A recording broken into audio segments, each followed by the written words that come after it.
మోకాల నొప్పులకు ఎటువంటి సర్జరీ లేకుండా ఎపియాన్ పెయిన్ క్లినిక్ అందిస్తున్న అత్యాధునిక చికిత్స. పూర్వకాలంలో తలకి నూనె పెట్టుకుని ఉండేవారు ఇంటి పట్టున. వారం అంతా బయటకు వెళ్లాల్సిన అవసరం లేకపోతే నూనె పెట్టుకుని జడేసుకుని ఉండేవారు. స్కూల్కి వెళ్ళేటప్పుడు కూడా నూనె పెట్టి 2 వేళ్ళు మడిచి కట్టి పంపించేవారు. ఇప్పుడు అసలు నూనె పెట్టుకోవడమే రాంగ్ అని డెర్మటాలజిస్ట్ అంటున్నారు. మీ రీసెర్చ్ లో లేదు, మీరు మీ ఒరిజినల్ ఎక్స్పీరియన్స్ తెలుసుకున్నవి ఏంటి? So there is 2 things. One is viscosity ఎక్కువ ఉంటే నార్మల్ గా పెనిట్రేట్ అవ్వదు స్కిన్ లోకి ఏది కూడా. బీట్ ఆయిల్, బీట్ ఏదైనా థిక్ గా ఉండేవి కొంచెం పెనిట్రేషన్ తక్కువ ఉంటాయి because in your layers of the skin or the scalp అని. But however oil is not only, అంటే డిపెండ్స్ ఆన్ ఇంగ్రీడియంట్స్ కదా, ఎంత డీప్ గా వెళ్ళింది. ఇప్పుడు హెయిర్ లాస్ కి కొన్ని మినాక్సిడిల్స్ అని అవి ఇవి చాలా వాడతారు కదా. So those are more of వాడినన్నాళ్ళు హెల్ప్ అవుతుంది. మానేస్తే మళ్ళీ దే సే వాళ్ళే చెప్తారు if you don't use it again it will come back to original అని. నాకు ఎలా ఉంటుందంటే ఫస్ట్ ఆఫ్ ఆల్ నేను ఆయిల్ అసలు ఎందుకు వాడినంటే నాకు చాలా స్ట్రైట్ హెయిర్. నేను ఇంకా ఆయిల్ రాశాను అంటే నాకు రబ్బర్ బ్యాండ్ ఇప్పుడే ఉండదు. నేను కర్ల్స్ పర్మ్స్ రకరకాలు చేసి నాదేదో నిలబెట్టుకుంటా, లేకపోతే అందరూ ఇష్టపడేలాగా ఉంటది కానీ నాకు బోర్ కొట్టేస్తుంది కదా. When grass is always greener on the other side లాగా. అవును, నాకు కూడా ఆయిల్ పెట్టుకోవటం అవి ఎందుకు చేయనంటే because I know that my hair will become like బక్కగా అయిపోయి ఫ్లాట్ అనిపిస్తుంది అనే ఫీలింగ్. అవును, కానీ ఇప్పుడు శివి ఉంది, మా అమ్మాయి ఉంది, తనకి curly hair. So she has, తనకి అసలు ఆయిలింగ్ చేసినాక యాక్చువల్లీ తన పుట్టినప్పుడు అసలు జుట్టే లేదు, ఈ పిల్ల గుండుతో పుట్టింది ఏంటి అనుకున్నా, కంగారు పడ్డా. వెరీ స్కాంటీ హెయిర్ ఉండేది. ఇంకా తను పుట్టిన ఒక 2-3 years కి ఓల్డ్ స్కూల్ రీసెర్చ్లు అన్ని మొదలెట్టాం కదా. సో అది వాడటం మొదలెట్టాను. ఫస్ట్ తన మీదే అన్ని ఎక్స్పెరిమెంట్స్, బేబీ మీద. నేను బేబీ మీద ఎక్స్పెరిమెంట్ చేసి లాంచ్ చేశానంటే ఎంత సేఫ్. తనకి హెయిర్ ఇప్పుడు చూస్తే మీరు you will not even believe that that's the same baby. అందరూ అంటారుగా బాగా జుట్టుతో పుట్టారు అంటారు కదా, మాకు అసలు ఆల్మోస్ట్ గుండుతో పుట్టాం ఇక్కడ. But she has good hair now. So దానికి హెయిర్ ఆయిల్ హెల్ప్ అయిందంట 100%. బికాస్ ఇప్పుడు ఈ హెర్బ్స్ అన్ని ఉన్నాయి కదా, all these herbs that are so good for ఈ 63 హెర్బ్ ఆయిలే ఉంది మనది. మన హెయిర్ వాష్ పౌడర్ కూడా ఆయిల్ లో ఉన్న హెర్బ్స్ అన్ని పౌడర్ ఫామ్ లో దీంట్లో కూడా ఉన్నాయి with lathering agent which is also natural. Coconut derived ఉంటాయి అవి. You know like I said science వల్ల ఎన్నో బెనిఫిట్స్.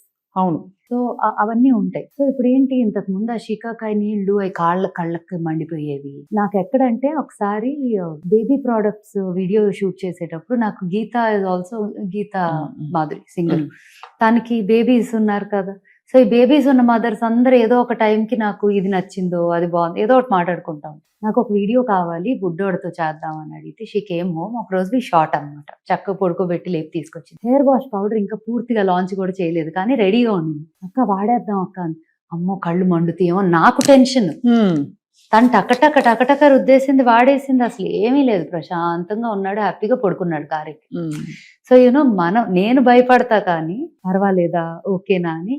బట్ ఎవ్వరికి when things are clean and pure, unless you have an unusual allergy ఉంటే తప్ప ఎటువంటి ఇబ్బంది ఉండదు. అలా అని పాత షీకాకాయ వాడితే కళ్ళల్లో పడి మంటలు వచ్చి రాక అంతేగా ఇవన్నిటికీ ఆ ఎఫెక్ట్స్ ఉన్నాయి.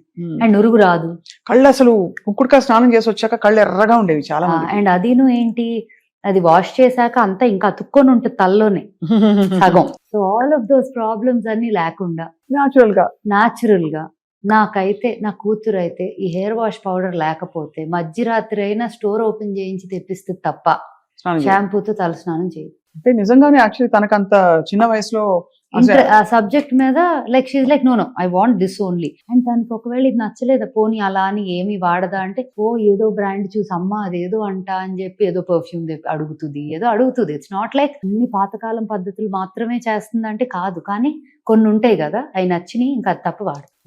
సో అలాంటివి కొన్ని ఉన్నాయి, ఓల్డ్ స్కూల్లో కొన్ని ఉంటాయి తనకి, తన ఫేవరెట్స్ అనమాట. ఒక సిరం వాడుతుంది. అసలు కొన్ని ప్రోడక్ట్స్ అయితే ఇంకా నాకు కాదు, ఇంకా హరికే ఫోన్ చేసి Hari can I get this అని అడిగి తెప్పించుకుంటుంది. తెప్పించుకొని అవి తప్ప ఇంకేమి వాడు. మేము కూడా హరికే ఫోన్ చేస్తాం హ్యాపీగా. కాదు, వాట్ ఈస్ అమేజింగ్ ఇస్ మీరు అన్నట్టు old and new world combine చేసి ఇది యూజర్ ఫ్రెండ్లీగాను ఉంది. అట్ ద సేమ్ టైం మనం కెమికల్స్ బాడీలోకి వెళ్ళిపోవట్లేదని మనం కొంత రిలీఫ్ ఫీల్ అవ్వచ్చు. అండ్ కష్టం పడక్కర్లా వాడటానికి. కానీ బిగ్గెస్ట్ ఇష్యూస్ ఏంటంటే రెండు, ఇది అందరికీ అందుబాటులో ఉంటుందా అంటే నా లాజిక్ వేరు. నేనేమంటానంటే శరీరం కోసమే కదా కష్టపడేది, కొంత స్పెండ్ కొంచెం స్పెండ్ చేసుకుంటే ఏమవుతుంది అనిపిస్తుంది ఒకటి. రెండోది ఏంటంటే ఒకవేళ అందుబాటులో లేకపోయినా న్యాచురల్ గా ఉండే వాటితో ఎలా మేనేజ్ చేసుకోవచ్చు is a very big question. దానికి మీరు చెప్పే ఇలాంటి మంచి మాటలన్నీ కూడా it will be useful for people. So అందుబాటులో ఉందా అంటే we're a luxury brand only, we're not mass market product కాదు ఫర్ షూర్. కానీ అంత ఎఫర్ట్, అంత టైమ్, అంత ఎనర్జీ, అంత ప్రొక్యూర్మెంట్ ప్రాసెస్ అంత ఉంది. అదే గనక ఒక గంటన్నరలో టర్న్ అరౌండ్ చేసి ఒక క్రీమ్ తెచ్చేస్తాం, గంటలో ఒక వాష్ వచ్చేస్తుంది 100 kgs అంటే నేను కూడా ఈజీగా ప్రైజింగ్ చేయొచ్చు and can launch it as a product that can go. But the amount of effort that goes in to అదే అండ్ జాగ్రత్త అంటే ఇంకా ఓసిడి. ఒకవేళ మీరు గనక ఏదైనా తేడా అయ్యిందే అనుకోండి, నేను ఆ లాట్ ఎంతైనా అవనియండి, వద్దు తీసేయండి అంట. లేకపోతే మనం ఎవరైనా వాడుకుంటే వాడుకుందాం కానీ బయటకి వెళ్ళకూడదు అంట.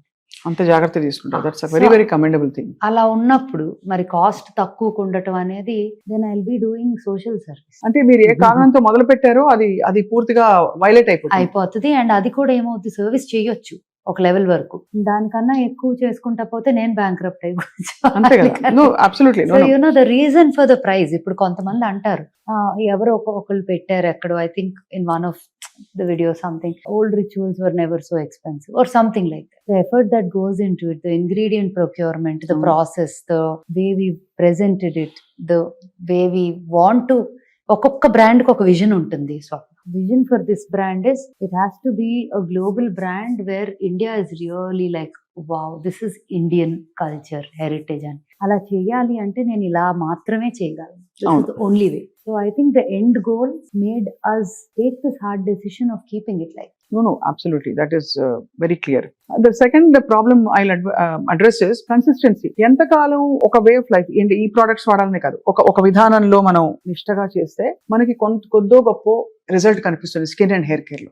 నేను ఓల్డ్ స్కూల్లో అయితే కొంతవరకు చెప్పగలను. కొన్ని products you will see a change in the way your skin looks and feels in the first use లో తెలిసిపోతుంది. You will feel it. So definitely in the first use. ఇప్పుడు నాకు అది ఫస్ట్ యూజ్ లో డిఫరెన్స్ రాకపోతే నేను అసలు launch చేయి చాలా products. Face wash powder was one of those for me. ఎర్రచందనంతో ఎర్రచందనము, సినిమన్ ఆరెంజెస్ ఒకటి అండ్ ఇండియన్ స్పైసెస్. మా పుష్ప పౌడర్ ఎర్రచందనం. యా. సో అదేంటంటే ఆ రోజు ల్యాబ్ లో కూర్చొని ఒక్కసారి ఇది ఇవ్వండి, ఒక్కసారి ఇది ఇవ్వండి, ఇది ఇవ్వండి అని చెప్పి tried and mixed everything. I said balance the essential oils, ingredients, all of that, grinded them, powdered them. నా అంతటి నేను అక్కడ ట్రై చేసి ఇది నాకు చాలా నచ్చింది, ఇది కావాలి, ఇంత క్వాంటిటీ చేసి ఇదే శాంపుల్ పంపాలి. సో దాన్ని 10 మంది వాడాము. లైక్ ఎవరికి వద్దపోయినా నాకు కావాలి, నేను ఇది లాంచ్ చేసుకుంటున్నా, అలా మొదలైంది. అలా ఆల్మోస్ట్ ప్రతి ప్రోడక్ట్, కొన్ని అయితే కూర్చొని తింటారు చాలా మంది అలా.